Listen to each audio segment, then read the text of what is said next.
Hello আমার প্রিয় শিক্ষার্থী বন্ধুরা, আমার ইউটিউব চ্যানেল এসো ইংরেজি শিখিতে তোমাদের সকলকে পুনরায় স্বাগত জানাচ্ছি। আমি তোমাদেরই বন্ধু দেবীদাস গাঙ্গুলি। কিছু ব্যক্তিগত কারণ থাকার জন্য এবং সমস্যা থাকার জন্য আজ আমি অনেক দিন ভিডিও তোমাদের উদ্দেশ্যে আনতে পারিনি। আমি আবার চেষ্টা করছি, তোমরা সঙ্গে থেকো। আশা করি সবাই ভালো আছো।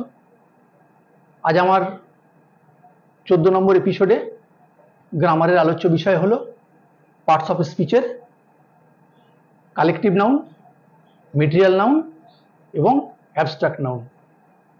চলো শুরু করা যাক।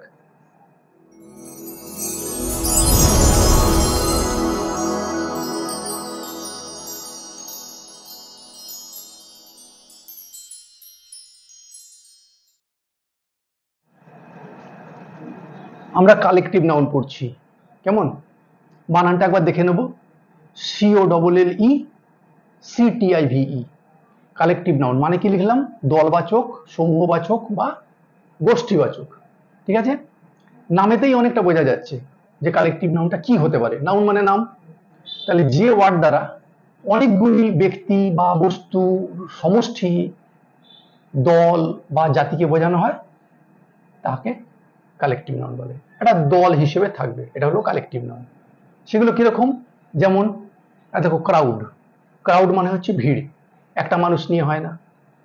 মব, জনতার ভিড়কে বলা হয় মব। ক্লাস, আমরা সবাই জানি, পরিষ্কার বুঝতে পারছি এটা একটা দলবাচক। টিম, এটাও জানি। গ্রুপ, এটাও জানি দল। ব্যাচ, এটাও সব দল। তাহলে এই ওয়ার্ডগুলো, আচ্ছা, বাঞ্চ, ফ্লক, ভেড়ার পাল, ভেড়ার দল। কমিটি, এটা সংগঠন, দল। স্কুল, এবার এই স্কুল কিন্তু ওই স্কুলকে বোঝাচ্ছি না। স্কুল হচ্ছে মাছের ঝাঁককে বলা হয়, মাছের ঝাঁককে বলা হয় স্কুল। আমরা বলতে পারি স্কুল অফ ফিশেস, মাছের ঝাঁক। বেশ। হার্ড, এটাও দল, ভেড়ার পাল, নেকড়ের পাল, একে বলা হয় হার্ড, ইত্যাদি। তাহলে কি দেখছি? এই ওয়ার্ডগুলো পড়লে, এই ওয়ার্ডগুলো আমরা উচ্চারণ করলে একটা দলকে বোঝায়, একটা সমষ্টিকে বোঝায়। এগুলো একা কোনো সত্তা নয়, এই জন্য এগুলোকে বলা হয় কালেকটিভ নাউন। এটা গেল আমাদের পার্টস অফ স্পিচের 3 নম্বর। আচ্ছা, এবার বলি পার্টস অফ স্পিচের 4 নম্বর হলো, 4 নম্বর ভাগটা হলো মেটেরিয়াল নাউন বা বস্তুবাচক। METERIAL, মেটেরিয়াল নাউন, বস্তুবাচক। নাউন মানে হচ্ছে নাম। তাহলে বস্তুবাচক, এখান থেকে অনেকটা ক্লিয়ার হচ্ছে যে বস্তুবাচকটা কি জিনিস। বস্তুবাচক নাম আবার কি? লিখে দিয়েছি, ইহা দ্বারা এইরূপ বস্তুর নাম বোঝায় যাহা মাপা বা ওজন করা হয় কিন্তু ইহাদের গোনা যায় না। এগুলোকে গোনা যাবে না, তাই ইহাদের মেটেরিয়াল নাউন বা বস্তুবাচক বলতে পারো। যেমন দেখো, ওয়াটার কিসে মাপি? লিটারে মাপা হয়। অয়েল, তেল, লিটারে মাপা হয়।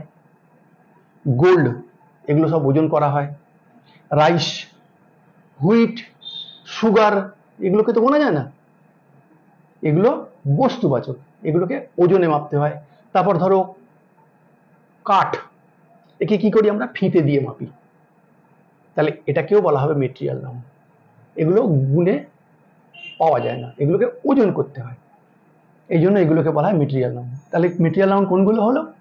বস্তুবাচক, অর্থাৎ এমন বস্তু যেগুলোকে হয় ফিতে দিয়ে মাপতে হয় কিংবা ওজন করতে হয়, এগুলো গুণে পাওয়া যায় না, গুণে দেওয়া হয় না, এইগুলোকে বলা হয় মেটেরিয়াল নাউন।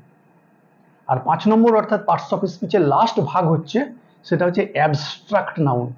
বানানটা দেখে নেব, ABS, ABS, TRACT, tract, abstract. তাহলে দুটো সিলেবেল আছে, একটা অ্যাবস, একটা ট্র্যাক্ট। অ্যাবস্ট্রাক্ট নাউন মানে হচ্ছে ভাববাচক। ভাববাচকটা কি জিনিস? ইহা এমন একটি নাউন যেগুলিকে আমরা অনুভব করিতে পারি, এগুলোকে আমরা অনুভব করতে পারি, কিন্তু এইগুলিকে দেখিতে বা স্পর্শ করিতে পারি না। দেখতে পারি না বা স্পর্শ করতে পারি না। ইহার গুণগুলিকে আমরা অনুভব করতে পারি, গুণগুলিকে অনুভব করতে পারি। সেগুলো কিরকম জিনিস এটাও বুঝিয়ে দিয়েছি। যেমন আর দেখো ট্রুথ, TRUTH, সত্য, সত্যবাদিতা। মানুষ কথা বললে কাজটা দেখতে পারি, মুখটা চলছে দেখতে পারি, কিন্তু তার ভিতরে সততাটা আমরা দেখতে পারি না, এটাকে ভাব, এইভাবে জিনিসগুলোকে বুঝতে হয়। নেক্সট দেখো অনেস্টি, সততা, HONESTY, অনেস্টি, সততা, এটা ভেতরের জিনিস। কোনো মানুষের নিষ্ঠুরতা, ক্রুয়েলটি, তার অ্যাকশনটা আমরা দেখতে পাই, কিন্তু ভেতরের ভাবটা দেখতে পাই না। এই জন্য এগুলোকে ভাববাচক বা অ্যাবস্ট্রাক্ট নাউন বলে। আরো লিখে দিয়েছি কাইন্ডনেস, কারোর দয়া, রেডনেস, লালিমা ভাবটা, লাল রংটা দেখতে পাই, তার ভেতরের আভ্যন্তরীণ গুণটা, সেটা আমরা অনুভব করতে হয় আমাদের। চাইল্ডহুড, শৈশবত্ব, বালকত্ব, বাচ্চারা যে অ্যাক্টিভিটিগুলো করে তাদের ক্রিয়াকলাপটা দেখতে পাই, কিন্তু ওই যে ভেতরের তাড়নায় যেটা করছে সেটা আমরা দেখতে পাই না।